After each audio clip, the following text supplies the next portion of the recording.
자, 오늘 제목이 이렇게 돌아보는 사람이 되자. 자, 이 제목이 나온 거는 이스라엘 백성들이 자꾸 불순종하고 그리고 하나님께 대해 반역을 해서 하나님이 진노하십니다. 우선 하나님께서 세우신 저다 필요 없다.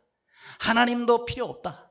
그러면서 애굽으로 돌아가자 그럽니다. 애굽으로 돌아가자. 자, 이때에 모세가 정말 하나님 앞에 엎드려 기도합니다. 그 기도가 아니었다면 이스라엘 백성들은 다 죽었을 거예요. 그 전염병이나 하나님이 치시면은 그 뭐 몇백만 명 하나님께서 진노로 치시는 거는 그거야 일도 아니겠죠. 그렇죠? 그런데 모세의 기도로 다시 그들이 전부 살게 됩니다. 자, 그러면서 이렇게 생각을 해보는 거예요.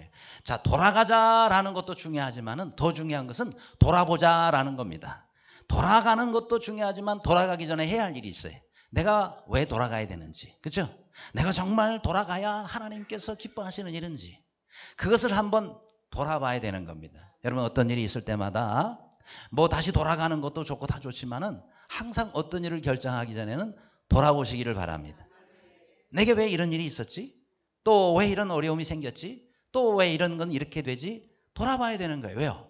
늘 우리는 하나님의 은혜와 인도감 가운데 사는데 돌아보지 아니하면 우리가 하나님 앞에 이렇게 진노받을 백성이 될 수 있다라는 것입니다. 자, 그렇다면 우리가 우리의 삶 가운데 뭘 돌아보며 살아야 될 것이냐 하는 거예요. 자, 첫 번째로 우리는 내가 늘 믿음에 있는가 돌아보자. 믿음 가운데 살고 있는지 돌아보자라는 거예요. 11절에 어느 때까지 나를 멸시하겠느냐, 어느 때까지 나를 믿지 아니하겠느냐, 그렇게 하나님께서 말씀하십니다. 이스라엘 백성들이 하나님을 믿지 않았어요.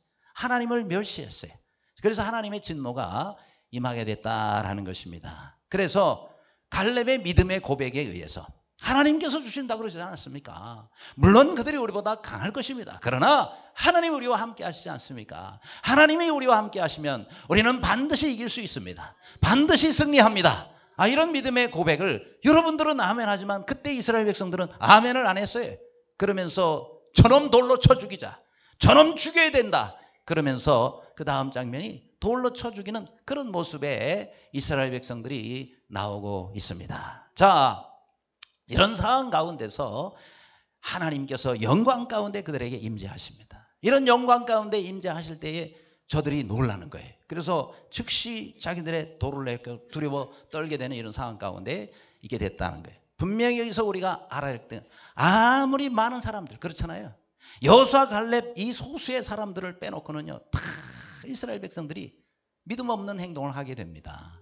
그렇죠? 그래서 하나님이 진노하신 거예요. 아무리 숫자가 많으면 뭐합니까? 그죠? 믿음이 없으면 아무 소용이 없는 거예요. 아무리 많이 모이는 교회라 할지라도 성도들이 믿음이 없으면 무슨 소용이 있겠느냐. 아무리 시설이 좋다 하더라도 여러분 믿음이 없으면 그게 무슨 의미가 있겠느냐라는 것입니다. 아무리 믿음의 가문에서 내가 줬어요. 우리가 5대째 믿음의 집안이요. 이렇게 말하는 사람도 있을진데 여러분 그런데 그 집안의 자녀들이 믿음이 없다 그러면은 그 5대째 믿음의 가정, 기독교 가정이 무슨 의미가 있겠냐 이 말입니다. 그렇죠? 내가 믿음이 있을 때 의미가 있는 것이고 내가 믿음이 있을 때 그 가문이 빛나고 영광스러운 것이지. 그렇죠? 따라서 여러분 우리가 믿음으로 사는 것은 너무너무 중요합니다. 한번 따라 하실래요? 매일매일 믿음으로 삽시다. 예, 그래요. 오직 믿음으로 살리라라는 여기에 그림도 있는 것처럼 우리는 매일매일을 하나님께서 주신 하루하루를 믿음으로 살아요. 그래서 하루를 시작할 때 하나님 오늘도 내가 믿음으로 살기를 원합니다. 하나님 내가 믿음으로 사람을 또한 만나고 또 내게 주어진 일들을 감당하기를 원합니다. 그러면서 늘 믿음 가운데 사시는 우리 모두가 되시기를 간절히 바랍니다. 가나안 땅도 믿음으로 들어가는 거예요. 그렇죠? 여러분 가나안 땅이 무슨 뭐 육로로 연결됐다고 그냥 걸어 들어가면 되는 게 아니란 말이에요. 여러분 북한도 우리가 걸어서 갈 수 있어요. 그러나 여러분이 뭐 판문점 이런 데 나 건너갈래요? 그러면 들어가시오. 누가 그렇게 합니까? 못 들어갑니다. 그렇죠? 국가의 허락이 있어야 되는 거예요. 그곳에서 또 들어오라고 허락을 해야 우리가 들어갈 수 있는 겁니다. 여러분 비행기 탔다고 다 아무나 나라나 갈 수 있는 게 아니에요. 반드시 가기 전에는요 여권을 확인해야 되고 그렇죠? 적어도 6개월 동안 이 유효기간이 또 있어야 되는 거고 또 비자가 사전에 필요한 나라가 있어요. 중국 같은 나라 우리가 가려고 그러면은 사전에 몇 주 전에 벌써 비자 신청을 해서 그래서 비자가 나와야지만 비로소 티켓을 끊고 들어갈 수가 있어요. 또 우리가 보통 무비자라고 말하는 그런 나라도요. 다 거기에 현지에 도착하면요. 거기서 다 검사해가지고 이 사람이 언제까지 머물 거냐. 그 다음에 뭐하러 우리나라에 왔냐. 여기 와서 뭐 할 거냐. 이런 거 다 물어보고 거기서 통과되면 비자 도장을 찍어주는 거예요. 그 도장이 있는 그 기간 동안만 그 사람이 그 나라에 들어갔다 올 수가 있는 겁니다. 뭐예요? 그러니까 모든 나라 들어갈 때는 이렇게 비자를 받아야 들어갈 수 있는 겁니다. 자, 그러면 가나안 땅도 마찬가지죠. 가나안 땅도 비자를 받아야 들어가는 거예요. 그럼 무슨 비자냐? 믿음의 비자입니다. 믿음의 비자. 그냥 들어갈 수 있어요? 거기에 많은 대적들이 진을 치고 있는데, 그런데 하나님께서 들어가게 해주시겠다는 거예요. 그러면 뭐가 있어야 들어가느냐? 믿음이 있어야 되는 거예요. 그래서 믿음의 비자를 가져야 되는 겁니다. 아무쪼록 우리가 앞으로 가게 될 하나님 나라도 비자가 있어야 돼요. 여러분 천국 다 가실 줄로 믿습니까? 예, 정말 감사하고 축하드립니다. 그런데 비자가 있어야 돼요. 그냥 천국은 갈 수 있는 게 아니에요. 그러면 천국은 무슨 비자냐? 믿음의 비자가 있어야 됩니다. 그렇죠? 하나님께서 원하시는 믿음의 비자를 받은 사람만 우리가 죽어서 천국 갈 수가 있어요. 아무쪼록 오늘 여기에 예배를 참석한 여러분 모두가 다 믿음의 비자를 받은 줄로 믿습니다. 혹시라도 나 그런 비자 받은 적이 없는데, 나 그런 비자 못 받은 것 같아, 이렇게 생각한 사람이 혹시 있다면 오늘 이 시간에 예배드리다가 예수 그리스도를 나의 주인으로 여러분이 영접하시기를 바랍니다. 주님, 제가 믿음의 비자가 필요하다는 걸 몰랐습니다. 근데 오늘 목사님 말씀 듣고 보니까 오늘 꼭 천국 가려면 믿음의 비자가 필요하다 그러는데, 하나님 제게 그 믿음을 주시옵소서. 주여, 이 시간에 제 마음을 엽니다. 주님께서 내게 들어오시고 제가 주님 믿는 하나님의 백성 되기를 원합니다. 이렇게 기도하면 돼요. 그렇게 해서 여러분이 마음의 문을 열면 주님께서 여러분에 임재하시며 여러분이 하나님의 자녀가 된, 그러면서 믿음의 비자를 하나님이 눈에 보이지 아니하는 믿음의 비자를 발행해 주시는 거예요. 그래서 주님 나라 갈 때 그 비자 확인하고 다 천국 갈 거예요. 근데 그 비자가 없는 사람은요, 아무리 별의별 사람이라도 하나님 나라에 절대로 들어갈 수가 없어요. 왜요? 비자가 없기 때문에. 따라서 우리는 늘 하나님 앞에서 천국 갈 때도 마찬가지고 매일매일을 살면서도 늘 믿음으로 살 수 있기를 간절히 바랍니다. 자, 오늘이요 9월 9일이죠. 구구절이에요. 그래서 뭐 우리는 별 의미가 없는데 이 북한은요 오늘 구구절이 굉장히 중요한 날이에요. 그래서 막 여러 나라 국가 원수들도 초청을 하고 지금 모르긴 몰라도 지금 북한은 난리가 났을 겁니다. 그렇죠? 아주 중요한 의미가 있는 그런 날이 구구절이에요. 그런데 내일 모레가 화요일이죠. 9월 11일은 또 우리가 잊지 못할 날이죠. 그렇죠? 9.11 테러 기억나세요?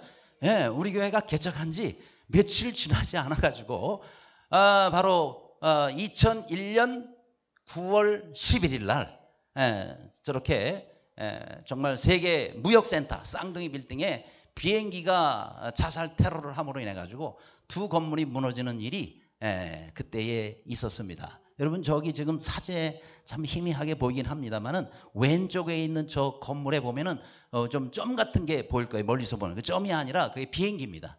지금 비행기가 저기 지금 저 자살 테러를 하려고 가고 있는 불과 몇 초 전에 찍은 거예요. 그래서 저기 부딪혀가지고 두 건물이요 완전히 폭삭 주저앉는, 야 정말 기가 막힌 불행한 일이 생깁니다. 그때 3,500명이 저 건물 안에 있다가 죽어요. 또 다친 사람은 더 많고 죽은 사람만, 실종된 사람만 3,500명이에요. 어마어마한 그런 테러가 일어납니다. 그런데 바로 저 때에 제가 가끔 얘기를 했을 거예요. 여러분 그 지금 이민교회를 섬기고 있는 한 장로님 있어요. 이희돈 장로님이라는 분이 계세요. 이분이 저 테러가 일어나는 그날 아침에 그분이 저 건물에서 근무를 해요. 세계무역센터 부총재, 그다음 지금은 총재지만 아시아 사람으로서는 세계 최초로 저 무역센터의 총재가 됩니다. 근데 이분이 부총재 시절에 바로 저 일을 당하게 돼요. 자, 이분이요 자기가 살고 있는 그 시에서 그래서 이제 비행기를 타고 출근을 합니다. 근데 이제 비행기를 타려고 공항에 갔는데 줄이 많이 서 있어요. 그래서 시간이 많이 이제 걸리니까 그 시간에 차나 한잔 해야지. 그러고는 커피 전문점에 가서 커피를 주문하려고 했는데 줄이 너무 많아요. 그래서 여기 안 되겠다. 그래서 딸기 주스를 다른 데 가서 사 먹어요. 근데 얼음을 넣어가지고 얼음 딸기 주스를 시원하게 이제 마시고는 그러고는 비행기를 타려고 하는데 막 그때부터 배가 아프기 시작하는. 이게 배탈이 난 거예요. 찬 거를 아침에 그렇게 아마 먹어서 그랬던 것 같은데 어쨌든 이 배탈이 나가지고 겨우 이제 비행기를 타고 이제 내려가지고 그래서 이제 아마 뉴욕 공항에서 내렸겠죠. 내려가지고는 거기서 막 이제 급히 이제 화장실을 가는 거예요. 그래서 가까스로 볼일을 보고 나오는데 시간을 보니까 자기가 가려는 시간이 한 15분이 늦은 거예요. 그래서 원래는 딱 시간에 맞춰서 그날 아주 중요한 국제이사회, 세계무역센터 국제이사회를 본인이 개최를 해놓고는 그러면 본인이 늦게 되는 거예요. 그래서 정말 어려운 모임을 세계 각국에서 정말 그 이사들을 불러가지고 그리고 처음으로 하는 이 국제이사회에 본인이 늦게 된 거예요. 본인 사무실에서 하기로 했는데. 그래서 얼른 전화를 해가지고 내가 여차저차 좀 늦어가지고 아무래도 약속 시간에 내가 못 갈 것 같으니 오후에 합시다 해가지고 오후로 연기를 했어요. 그래서 왔던 사람들이 다 다시 이제 오후에 오려고 다 나가버렸어요. 그런데 이 사건이 일어난 겁니다. 그러니까 만일 본인이 그때 배가 아프지 않고 배탈이 나지 않고 제 시간에 갔더라면 회의하는 중에 저게 이제 치는 거예요. 이분이 76층인가 몇 층에 근무를 했는데요. 그 층에 비행기가 들이박은 거예요. 그러니까 뭐 방법이 없어요. 바로 그 층에서 비행기가 뚫고 지나갔으니까. 그러면은 같이 거기서 본인도 죽고 그 다음에 20명의 국제이사들 이런 사람 다 죽었을 상황이었는데 하나님께서 배탈을 나게 해주셔서 그래서 자기도 살고 세계적으로 참 귀한이라는 그 국제이사 20명도 타세요. 그분들이 지금도 만나면 당신이 그때 배탈 나서 아픈 바람에 연기가 돼가지고 우리가 다 살게 됐다고. 너무너무. 그러니까 어떤 때는요 배탈 나도 감사한 거예요. 아픈 것도 어떤 때는 감사할 때가 있어요. 왜요? 하나님께서 그걸 통해서 우리가 정말 좋은 일이 일어나도록 만들어 주신다는 거예요. 할렐루야. 그렇습니다. 여러분 우리가 항상 뭐 우리가 생각할 때 좋은 일만 좋은 일이 아니에요. 어떤 때는 정말 하나님께서 믿음의 사람들에게는 이렇게 우리가 예상하지 않았고 생각하지 못했던 일을 통해서 하나님이 어떤 분이신가를 보여주신다라는 겁니다. 그런데 이분이 이때에 그런 얘기를 합니다. 얼마 전에 기독교 어떤 잡지가 있는데 그 잡지에 이분이 인터뷰한 기사가 나오더군요. 거기에 이분이 이 간증을 하면서 이런 얘기를 해요. 뭐라고 얘기를 하느냐면은 우리 많은 사람들이 꿈이 참 중요하다고 얘기한다. 그렇죠? 얼마나 꿈이 중요해. 사람이 꿈이 없으면 어떻게 살아요? 근데 꿈보다 더 중요한 것이 있다. 그것은 바로 기도다라고 얘기해요. 따라합시다. 꿈보다 기도가 더 중요하다. 왜요? 꿈은 내가 이루고자 하는 마음이 많아요. 그러나 기도는 누가 이루어주세요? 하나님이 이루어주세요. 기도는 하나님이 역사하시는 거예요. 그렇기 때문에 꿈보다 기도가 더 중요하다. 그러나 우리가 하나님 앞에 올 때는 열심히 기도하지만 응답이 늦을 때가 있다는 거예요. 내가 생각하는 것보다 응답이 늦게 올 때가 있다. 그럴 때라도 낙심하지 말라. 왜냐하면 반드시 하나님께서는 그 기도를 들으시고 그에 합당한 응답을 우리에게 주신다고 약속하십니다. 믿으시기 바랍니다. 응답이 빨리 오지 않을 때 여러분 낙심하지 말고 반드시 응답하시는 그 하나님을 기다리라는 거예요.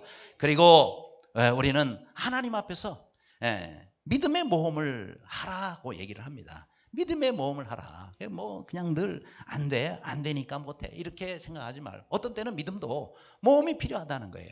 뿐만 아니라 또 세상 가운데 믿음으로 담대히 맞서라라고 이렇게까지 얘기를 합니다. 여기 나오죠. 믿음으로 맞서세요. 그렇죠? 이스라엘 백성들이 그때 믿음으로 맞서는 그런 마음을 갖지를 못해서 광야에서 망하게 된 것입니다.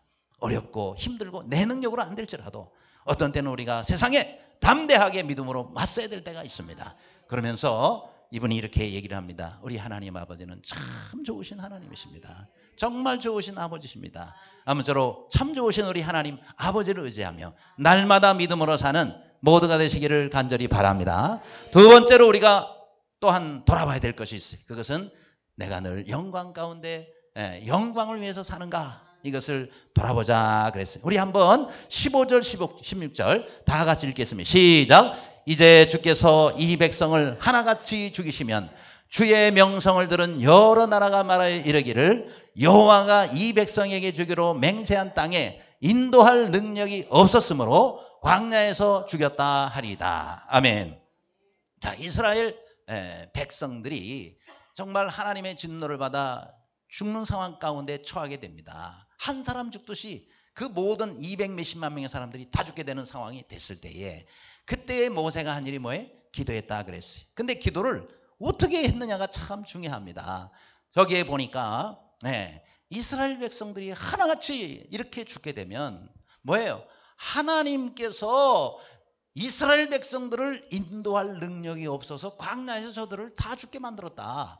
이렇게 될 때에 하나님의 영광이 가려집니다라는 거예요. 그렇죠? 물론 반역하는 이스라엘을 생각하면 마땅히 하나님의 처분이 오를 수가 있어요. 그건 하나님께 달린 문제죠. 그렇죠? 또 모세를 생각하면 어때요? 모세를 생각하면 그렇게 계속 불순종하고 계속 원망하고 계속 모세를 괴롭히니까 하나님의 뜻대로 정말 저들을 다 쓸어버리고 하나님께서 새로운 민족을 모세에게 만들어주시면 모세도 좋고 하나님도 영 죄짓지 않는 새로운 민족들이 생겨나니 하나님도 좋으시. 아마 이렇게 인간적으로 생각할 수가 있겠죠. 그런데 모세는 그러지 않았습니다. 모세는 하나님 그리 하실 수 있으시겠지만은 그러나 하나님께서 이 민족이 저렇게 해서 죽게 되면 하나님의 영광 가려지지 않겠습니까? 모세는 개인을 생각하지 아니하고 하나님의 영광을 먼저 생각했다라는 것입니다. 한번 따라하시기 바랍니다. 하나님의 영광을 먼저 생각하자.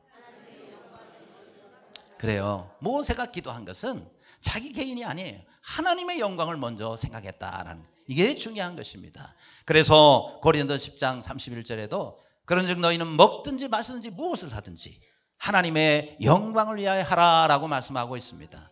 여러분 우리가 직장에서 사업을 해도 아니면 또 일반 직장에서 우리가 또 직장에서 일을 해도 하나님의 영광을 위해서 일하시기를 바랍니다. 또 우리가 주부로서 가정에 있다 할지 학생은 학교에 가서 공부를 한다 할지 어떤 일을 하든지 간에 여러분 목회, 교회에서 하는 일만 하나님의 영광을 위한 일이 아니에요. 우리가 세상에서 하나님께서 내게 맡기신 그 일을 우리가 잘 열심히 하나님의 영광을 위해서 하는 것도 하나님의 일입니다. 그 모든 일을 할 때 그래서 하나님의 영광을 위해서 하시기를 간절히 바랍니다. 여러분 은혜의 물꼬를 트는 사람이 있어요. 바로 마중물과 같은 사람입니다. 자, 이 그림에도 보지만은 한 사람이 열심히 이제 펌프를 붓고 있습니다. 그런데 이게 하룻밤이 이렇게 지나가고 나면은 다음날 이게 물이 안 나오지 않아요. 그럴 때에 한 바가지 물을 떠서 물을 부을 때 지하의 물을 끌어올릴 수가 있잖아요. 엄청난 물들이 땅 위로 올라올 수가 있게 되는 것입니다. 자, 그러면 그때 사용하는 저 한 바가지 물을 무슨 물? 마중물이라고 하잖아요. 바로 우리가 신앙생활을 하면서 이런 마중물 같은 사람들이 우리에게 필요할 때가 있다는, 마중물 같은 사람이 꼭 있어야 돼. 모세가 그랬잖아요. 이스라엘 백성을 다 죽게 됐단 말이죠.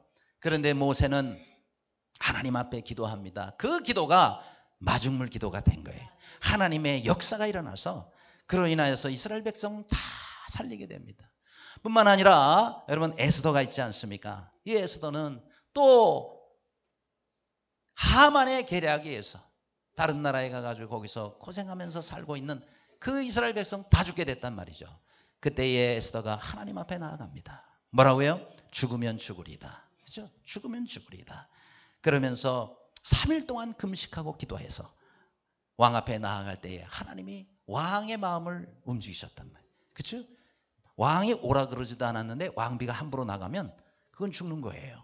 그런데 왕이 호를 내밀면서 그대여 내게 원하는 것이 무엇이뇨? 이러면서 이 왕이 마음이 벌써 열려지게 됐다. 왕을 못 본 지 한 달이나 됐단 말이죠. 그런데도 하나님이 그 기도를 들으시고 역사하심. 뭐예요? 이 에스더는 하나님 앞에 자기의 민족을 위해서 바로 마중물과 같은 그런 기도를 드렸다. 오늘 우리도 마찬가지입니다. 내 한 사람 아무것도 아닐 수 있어요. 그러나 여러분이 한 사람 한 사람이 하나님의 영광을 위해서 살도록 그렇게 우리가 힘쓸 때 반드시 우리 하나님께서는 우리를 통해서 역사를 일으켜 주실 줄로 믿습니다. 세 번째로 우리가 뭘 돌아봐야 되겠습니까? 내가 늘 기도하고 있는가 돌아봐야 됩니다. 자, 여기 19절 말씀인데요. 다 같이 읽겠습니다. 시작. 구하옵나니 주의 인자의 광대하심을 따라 이 백성의 죄악을 사하시되 애굽에서부터 지금까지 이 백성을 사하신 것 같이 사하시옵소서. 아멘. 자, 이 모세가 아주 잘한 것 한 가지가 있다면 그것은 바로 이런 위기 때에 하나님 앞에 기도했다라는 것입니다. 자, 이 기도를 통해서 이스라엘 백성들이 살게 되는 것입니다. 모세 한 사람이 엎드림으로 인해서, 모세 한 사람이 하나님 앞에 기도함으로 인해서 나라가 살고 민족이 살게 되었다라는 것입니다. 오늘도 하나님께서는 바로 이런 사람을 찾으세요. 우리가 나이가 적다, 경험이 없다, 나도 대단한 사람이 이거 다 중요하지 않습니다. 하나님께서 바라보시는 거는요, 내가 얼마나 능력이 있고 없고가 문제가 아니라 내가 얼마나 대단한 사람이 아니야, 그게 중요한 게 아니에요. 하나님 앞에서 이 사람이 다른 사람을 위해서 기도하느냐 안 하느냐, 그게 중요한 거예요. 그걸 뭐라 그래요? 다른 사람을 위해서 하는 기도를 중보기도라 그랬잖아요. 그렇죠? 그러니까 우리가 주님 앞에 정말 이 중보기도하는 자세가 굉장히 중요합니다. 왜요? 그렇게 다른 사람을 위해서 하는 그 기도를 하나님 들으시거든요. 그래서 어떤 경우에는요, 무너진 데를 수축하고 무너진 데를 보수하고 그 다음에 무너진 데를 막아서는 사람이 되도록 하나님이 만들어 주신다는 거예요. 하나님께서는 이스라엘 백성들에게 정말 무너진 데를 막아서서 기도할 사람 한 사람을 찾았어요.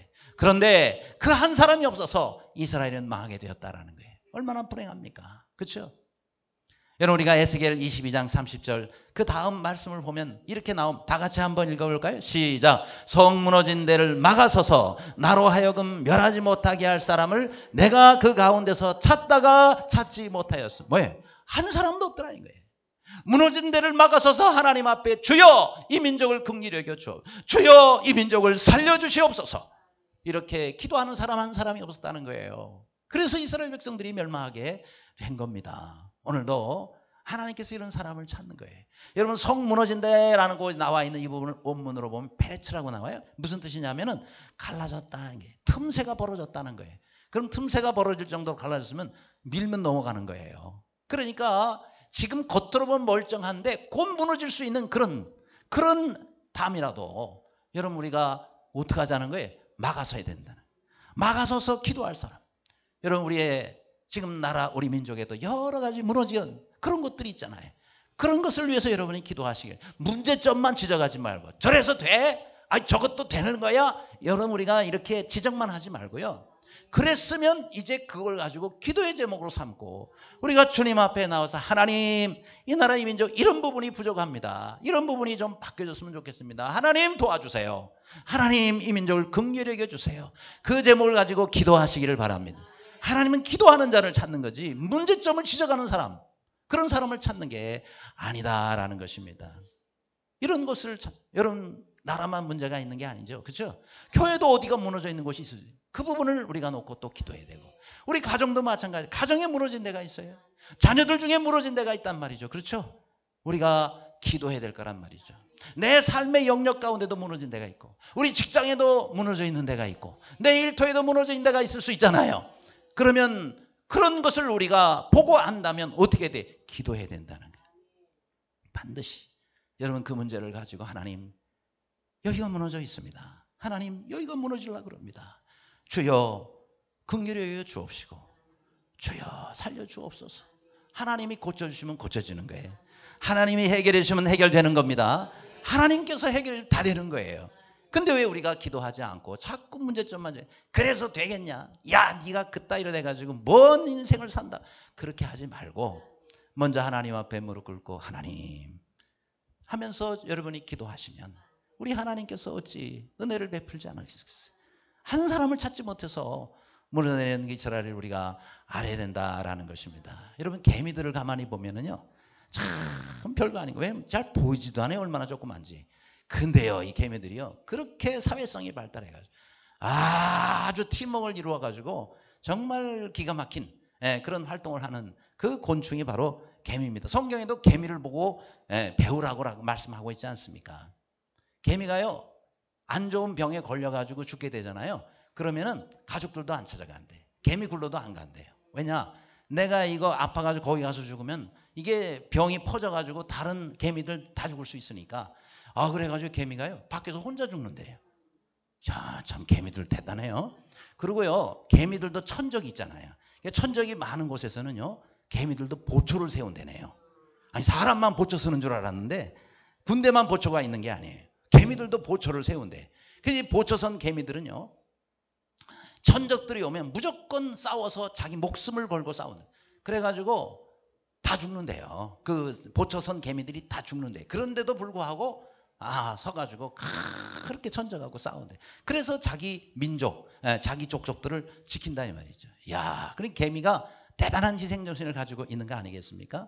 여러분, 우리도 정말 영적으로 우리가 가정을 지키고 자녀를 지키고 직장을 지키고 교회를 지키고 나라를 지키려면 기도해야 된단 말이에요. 그래서 기도에 불침번을 서야 돼. 기도에 파수꾼을 서야 되는 겁니다. 다 잡으면 어떻게 해요? 나와서 일부는 기도해야 될 거 아니겠어요? 분향단 새벽 기도는 왜 만들어놨어요? 그렇죠. 우리가 매일 다 나와서 새벽에 기도하면 좋겠지만은 그래도 기도의 불침번을 세워야 되기 때문에 그래서 기도 분향단 이렇게 해서 하나님 앞에 늘 분향단의 불이 꺼지지 아니하고 금그릇에 담아서 하나님에 올라가는 그와 같은 기도의 제목이라고 요한계시록에 말씀했지 않았습니까? 그래서 우리가 당번을 정해가지고 새벽마다 나와서 사랑방별로 돌아가면서 하는 게 분향단 새벽 기도예요. 기도의 불침번을 서는 거예요. 왜요? 그렇게라도 우리가 기도하지 아니하면 여러분 우리가 어떻게 되겠어요? 만일 저 개미들이 보초를 서지 않으면 천적에서 다 죽는데 그래서 그들을 지키기 위해서 개미가 희생하면서 보초를 자원해서 서는 것처럼 오늘 우리도 기도의 불침번을 서야 되겠습니다. 가정을 위해서는 우리가 깨어 기도해야 되고 우리가 하는 모든 일들을 위해서 여러분 시간을 정해놓고 하나님 앞에 문제가 있으면 그 문제를 가지고 늘 기도하면서 주님 앞에 사는 모두가 되시기를 간절히 바랍니다. 끝으로 우리가 돌아봐야 될 것이 있습니다. 그것은 내가 늘 말씀대로 살고 있는가 돌아보잖아요. 말씀대로 살고 있는가. 자, 17절 말씀 다 같이 읽습니다. 시작. 이제 구하옵나니 이미 말씀하신 대로 주의 큰 권능을 나타내옵소서 이르시기를. 아멘. 자, 이제 모세가 기도하면서 뭐라고 기도를 합니까? 자세히 보면 이미 말씀하신 대로. 이미 말씀하셨다는 건 뭐죠? 이미 하나님께서 과거에 저에게 말씀하지 않으셨습니까? 우리 민족을 위해서 저한테 말씀해 주지 않았습니까? 그러니 이제 큰 권능을 나타내시옵소서 그러는 거예요. 그러면서 이르시기를 하고 이렇게 나옵니다. 아직 이 기도가 끝난 게 아니에요. 이르시기를 하는 것은 그 다음 말씀이 하나님께서 이미 내게 주신 약속의 말씀이다 이 말이에요. 그죠? 근데 그 말씀이 어디에 나와요? 18절에 나옵니다. 하나님이 모세에게 미리 주신 말씀이 뭐냐? 다 같이 읽습니다. 시작. 여호와는 노하기를 더디하시고 인자가 많아 죄악과 허물을 사하시나 이렇게 말씀했어요. 자, 노하시기를 더디하시는 분이 또 인자가 많으셔서 죄악과 허물을 사하시는 우리 하나님이시다 라고 말씀하고 있습니다. 믿습니까? 그래요. 모세는 하나님께서 이 말씀 주신 것을 잊지 않고 기억했습니다. 언제 주셨던 말씀이냐? 이스라엘 백성들과 더불어서 광야 생활을 시작할 때에 시내산에 머물잖아요. 그때 하나님께서 모세를 시내산으로 부르십니다. 모세는 40일을 금식하면서 그때 하나님께 돌판을 받는데 나중에 내려오니까 백성들이 엉망해. 그래서 분노 가운데 깨뜨려 버렸는데 두 번째 다시 올라가서 하나님 앞에 십계명 돌판을 받을 때에 주셨던 말씀이죠. 출애굽기 34장 6절과 7절에 나오는 말씀이에요. 그 말씀을 모세가 기억하고 여호와 하나님은 노하기를 더디하시며 인자가 많으신 하나님이시오니 어찌 우리의 백성의 허물을 사하셔 주시지 않겠습니까? 하면서 하나님의 말씀을 붙잡고 기도하더라라는 거예요. 중요한 것은 여러분 우리가 하나님의 말씀을 주장하며 기도하자는 거예요. 여러분 우리가 기도할 때 막연하게 기분 따라 감정 따라 기도하지 말고 말씀에 기초하여서 기도를 드리시기를 바랍니다. 모세강가처럼 말씀을 붙잡고 기도하시기를 바랍니다. 여러분 야곱이 그랬잖아요. 야복강에서 마지막 밤을 세웁니다. 하나님 살려주세요. 예? 앞으로 갈 수도 없어요. 왜? 형이 400명 군대를 이끌고 자기를 치러오고 있습니다. 뒤로 갈 수도 없어요. 외삼촌 라반하고 절대 여기는 넘지 않기로 약속까지 했어요. 앞으로 갈 수도 없고 뒤로 갈 수도 없고 이 밤만 세우면 나는 죽습니다. 나만 죽어요. 가족들 다 죽죠. 그죠? 자녀손들 다 죽죠. 또 모든 식솔들 다 죽죠. 그리고 모든 짐승들까지 다 뺏기는 이런 상황 가운데 하나님 살려주세요. 하나님 살려주세요. 그러면서 밤새도록 부르시잖아요. 그럴 때에 이 야곱이요. 하나님 앞에 잘한 기도 중에 하나가 뭐냐면은 약속을 주장했다는 거예요. 하나님께서 과거 내가 고향집을 떠날 때에 베델에서 하나님께서 꿈에 나타나셔서 사닥달에 오르고 내리고 하면 제게 주셨던 말씀 있지 않습니까? 그 말씀대로 하나님 역사하여 주어. 그 말씀대로 나를 잘 살려주시옵소서. 그래서 우리가 하나님 앞에 기도할 때는 약속을 주장하며 기도해야 되는 거예요. 말씀을 붙잡고 기도하시기를 바랍니다. 그래서 우리가 신앙생활할 때 굉장히 중요한 부분 중에 하나가 하나님의 말씀대로 우리가 순종하며 사는 자세다라는 것입니다. 그렇죠? 따라서 여러분 하나님의 말씀을 잘 생각하시고 또 붙잡으시기를 바랍니다. 특별히 여러분 갈렙, 이 갈렙도 여호수아 말씀에 보면은 그가 정말 말씀대로 살고자 하는 그런 신앙을 가졌습니다. 그래서 갈렙이죠. 그렇죠? 여호수아 14장 10절과 12절, 특별히 10절에 이 45년 동안을 광야에서 나를 말씀하신 대로 생존케 하였나이다. 그래. 뭐예요? 말씀하신 대로 나를 살려주셨습니다. 45년 동안 이스라엘 백성 광야에서 다 멸망했는데 하나님 그 가운데서 저를 말씀하신 대로 지금까지 살게 해주셨습니다. 과거를 하나님께서 살려주셨다는 거죠. 그렇죠? 또 현재도 살게 해주셨죠. 미래는 뭐예요? 12절에 여호와께서 말씀하신 대로 내가 그들을 쫓아내리이다. 미래도 하나님께서 말씀하신 대로 이루어질 것입니다. 사람들은 다 안 된다 그래. 어떻게 나이도 많은 당신이 85세나 됐는데 어떻게 당신이 가장 어려운 안악자승 거인들이 있는 그 낙목불락의 성을 당신이 치겠다고 그렇게 얘기를 하십니까? 안 해요. 내 인간적인 모습으로는 절대 안 되겠죠. 그러나 하나님 말씀하셨습니다. 45년 전에 제게 약속하신 겁니다. 그러니 말씀하신 대로 그들을 쫓아낼 수 있습니다. 이야, 정말 귀한 믿음 아니에요? 그렇죠? 이 믿음이 어디서 왔어요? 말씀에서 왔다라는 거예요. 아무쪼록 그래서 우리가 하나님 말씀을 알아야 되고, 그래서 하나님 말씀대로 우리가 훈련을 받아야 되는 거예요. 그냥 저절로 말씀대로 사라지는 게 아닙니다. 우리는 저절로 놔두면요 세상 따라가게 돼 있어요. 말씀과 반대 방향으로 가게 돼 있어요. 그리고 우리가 말씀대로 살려면 훈련을 받아야 돼요. 그래서 제자 훈련이 중요한 겁니다. 그래서 오늘부터 제자 훈련이 그래서 개강이 되는 거예요.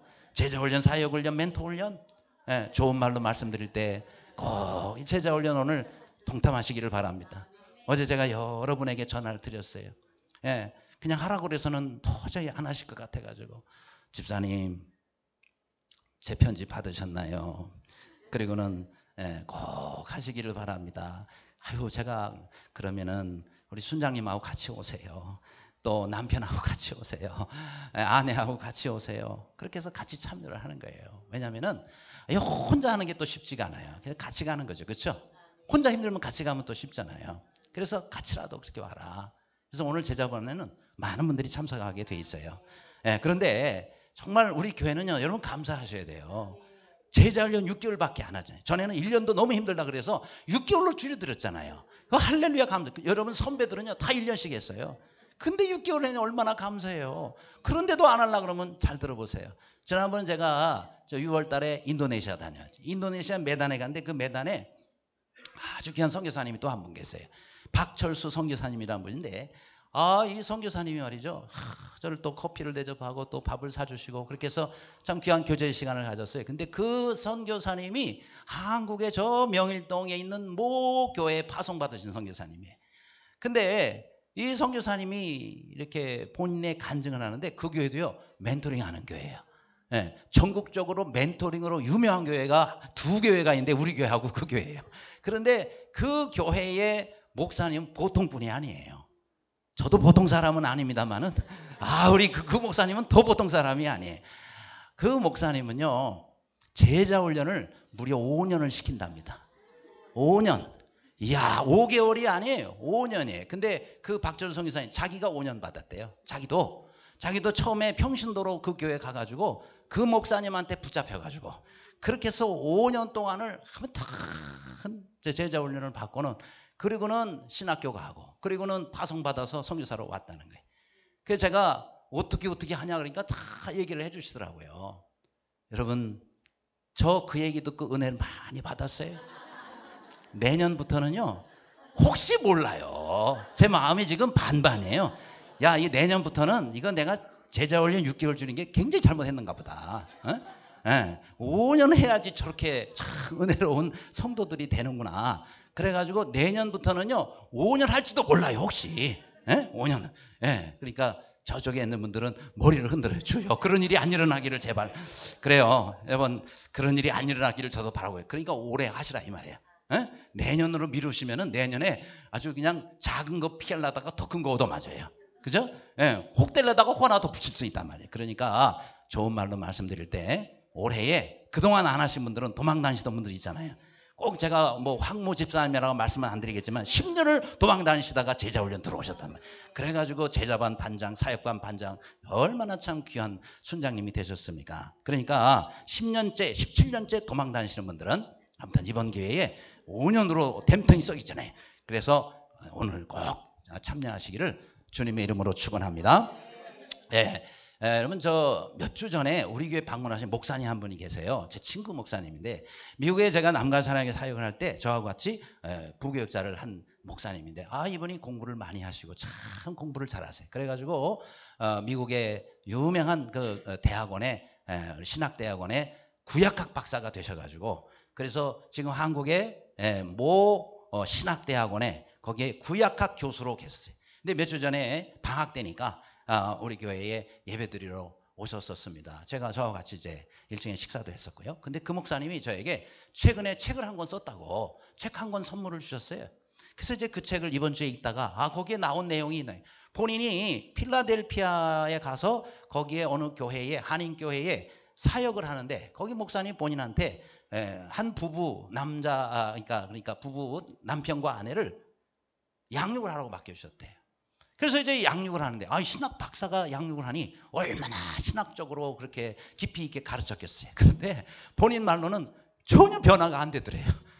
특히 남편은요 아주 막 자기를 그냥 냉소적으로 그렇게 대하고 쳐다보더래. 너무 자존심이 상하고 이제 그랬는데 그렇게 변화가 안 되던 남편 성도가 얼마 지나지 않아서 완전히 사람이 바뀌었더래. 너무너무 사람이 아주 그냥 아주 신실해지고 그렇게 예배 기도 자리 잘 잡는 완전히 변했더래. 그래서 너무 이상해서 도대체 성도님 어떻게 해서 이렇게 변화가 됐냐. 그러니까 그분이 그러더래요. 목사님 제가요 교회에서 발간한 작은 전도 소책자 하나 거기서 그냥 깨달음이 와가지고 그래서 제가 이렇게 변화가 됐다고. 어떤 건데요 하면서 얘기해 주는 게 지금 저 예화예요. 하루살이 메뚜기 개구리 예화. 제가 저 얘기는 전에 우리 교회에서도 한번 제가 예화로 사용한 일이 있었었는데 하도 오래돼가지고 여러분이 잊어버린 분이 혹시 계실까봐 근데 그 책에 나오는 얘기니까 제가 소개를 합니다. 여러분 하루살이와 메뚜기가 놀고 있었대요.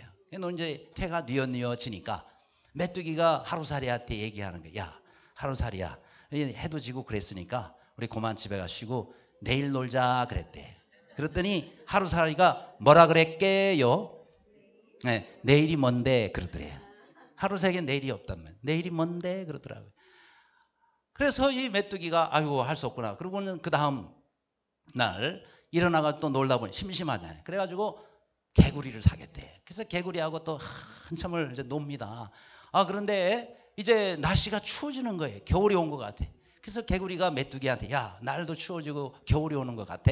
우리 이제 그만 놀고 내년에 놀자 그랬어요. 그랬더니 메뚜기가 개구리한테 뭐라 그랬게요? 내년이 뭔데 그러더래요. 왜냐면 메뚜기엔 내년이 없거든요. 여러분 개구리에게는 내년이 있지만은 메뚜기엔 내년이 없습니다. 그렇죠? 메뚜기는 아무리 생각해도 내년을 이해를 못하는 거예요. 왜요? 내년을 살아본 적이 없기 때문에. 우리 사람도 마찬가지예요. 여러분 잘 믿음 있는 사람하고요. 전혀 믿음이 없는 사람하고 같이 놀다가 이제 죽는 날이 가까웠어요. 우리 그리스도인 같으면 어떻게 해요? 우리 그만 놀고 천국에서 만나자 그랬단 말이에요. 그랬더니 안 믿는 사람이 그래요. 천국이 뭔데 그러더래요. 천국이 뭔데? 천국을 몰라 영생 받은 사람이 가는데 말이야. 영생이 뭔데? 또 그러더래요. 영생은 하나님 아버지가 주시는 선물이잖아. 하나님 아버지가 누군데? 또 그러더래요. 안 믿는 사람은요. 하나님 아버지를 만나보기를 했어요. 들은 일이 있어요. 그렇죠? 모릅니다. 여러분 모른다고 없는 거예요? 그렇죠? 내가 안 살아봤다고 없는 거냔 말이에요.